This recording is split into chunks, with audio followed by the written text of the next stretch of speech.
Afternoon, gang. In town here, sitting in the parking lot waiting for Mrs. P while she takes care of some stuff. And I wanted to pay attention to what was going on with Potato Joe and this infrastructure deal that he put out this afternoon. So, I guess they've pared it down to somewhere around $2 trillion. And the funny part is the infrastructure bill, right? The reconciliation that they're going to do. Well, I can't find anything on infrastructure in it after reading what bits and pieces they put out. But there's a whole lot of stuff in there on, child tax care credits and expanding the ACA,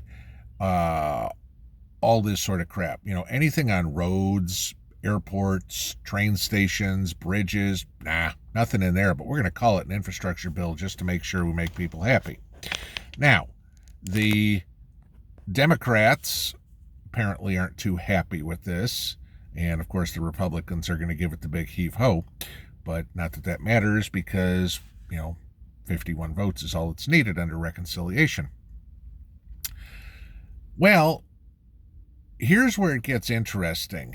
And some of the stuff that's not in there, but, we get a congressman out of Missouri. And thanks to Beth for sharing this with me. Congressman from the 8th District of Missouri who told his constituents what's in there, buried nice and deep in this, is a $4,500. Now, mind you, this congressman, just so you guys have an idea, he's on the House Ways and Means Committee and also on the Budget Committee. Okay, so I'm going to take a guess that, he's got some good information as to what's going on. Well, he let his constituents know that there is a $4,500 tax per head on cattle. It's a methane tax. This is what's in this bill, guys. Now, Biden came out this afternoon and said, gee, there's going to be no taxes. It's just going to make the rich pay their fair share. The biggest freaking lie that we get out there because, gee, for the most part, who are the rich? Oh, I don't know. They're the land, the business owners, everything like that. John Kerry, I'd say he's one of the rich. Why? Well, I don't know. Teresa, his wife, the heiress to the Heinz ketchup fortune. Let's see, Bill Gates, Jeff Bezos, Elon Musk, all this sort of stuff. What do they all have in common? They own businesses. Okay? What do businesses do when their taxes go up? They raise prices. So, yeah, this will be a tax on the rich, which they will garner the money from by increasing the prices on the middle class and the poor. So guess what, guys? Biden can't think past here. Not at all. So this will all be passed on to all of us. Now, look at that $4,500 a year or $4,500 per head of cattle tax. What I tell you guys I paid for a half side of beef? A little over $1,000, including processing fees. Some of you guys have said it was a little bit more. Okay, I paid $3 for the side of beef. Somebody told me, I think they were even in Canada though. But we'll just use those figures for the U.S. They were paying $6.75 for a pound for a half side of beef. All right, so that would mean on their prices, the cow at $6.75 a pound would be about $4,500 to buy the whole thing. So that farmer is supposed to sell the Canadian dollars, not American again. All right, but at the top end here. That farmer is supposed to feed the cattle, process the cattle, do everything like that to break even, right? Because, a lot of people go into business to break even. Said no one ever. Apparently that's in there because the liberals are way too worried that not enough people are buying Beyond Meat and Impossible Meat and all this sort of crap. So, this is what they're going to do. They're going to try to tax us out of eating beef, okay? Again, we've talked about this many times. How are they going to stop us from eating? They're going to make it too damn expensive to do it. Well, This is exactly what's going on, how they're going to get rid of us eating beef.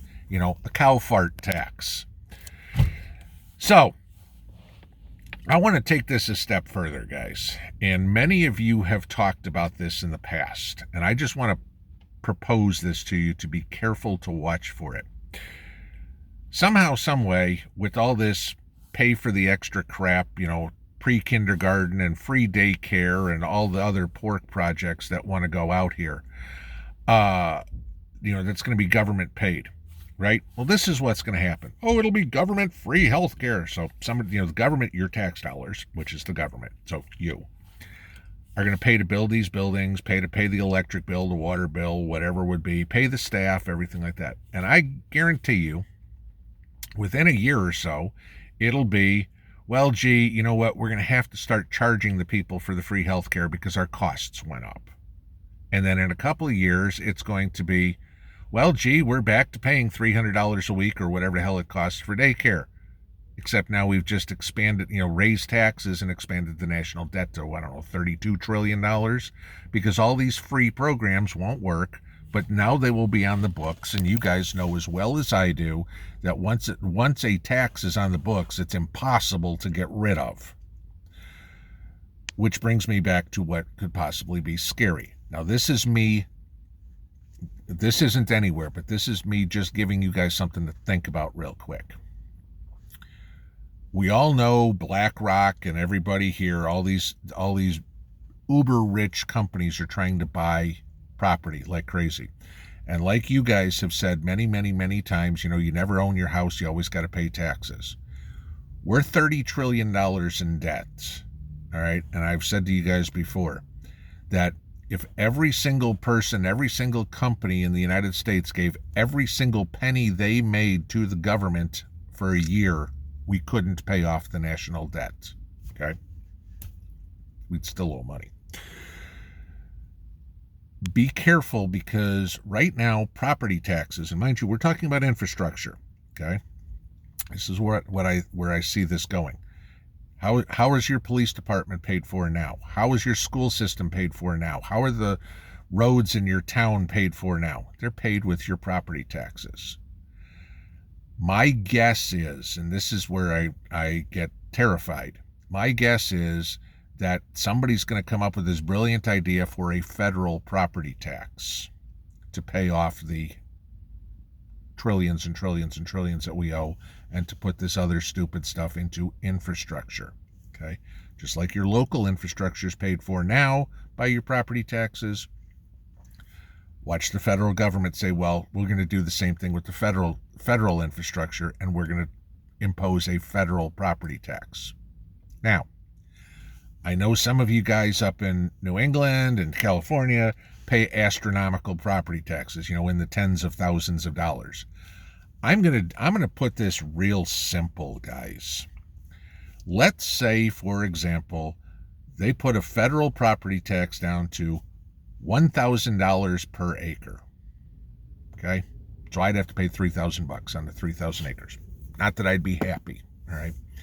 Well, somebody, let's say the house I owned in Vegas was on 1/9 of an acre. Oh, okay, that's not a big deal. I only have to pay $111, or I think that's what it works out to be for the property tax, the federal property tax. No big deal, right? Okay, so people aren't going to scream too much until you think about, oh, how about the farmer who farms 100 acres? You just got $100,000 property tax a year. How about the car dealership? Has a few acres of cars. Okay, now that's all going to go. Start thinking about some of that, because if they start pumping this, and I'm betting you this is coming. All right, this is just me using the squirrel cage again. That something like this is going to come. And all that's going to do, it's going to sound great to the people that live in an apartment. Oh, you know what? The apartment complex sits on 2 acres and we've got 200 apartments. So you know what? We have to raise your rent $10. Okay. People bitch a little bit, but okay, it's $10. Like I said, the house in Vegas, oh, you got $100. People bitch a little bit, but it's not going to hit them directly. Unless you are the bigger person, which is what they're trying to go after. Remember, the rich have to pay. Well, not all the rich have a tendency to be. I wouldn't call many farmers rich, okay? Usually they're busting their ass to make a middle class income. And then why do I say this could go this way? Well, gee, I don't know. Let's say Mr. Farmer who owns 100 acres can't come up with 100 grand to pay his taxes. Well, hey, Mr. Farmer, no problem. You know what? We'll just have Monsanto, was it Bayer owns them now or something like that? We'll just have one of these big companies buy you out. Food for thought. Thought you'd like to know where this one might be leading. Have a good afternoon. Pinball out.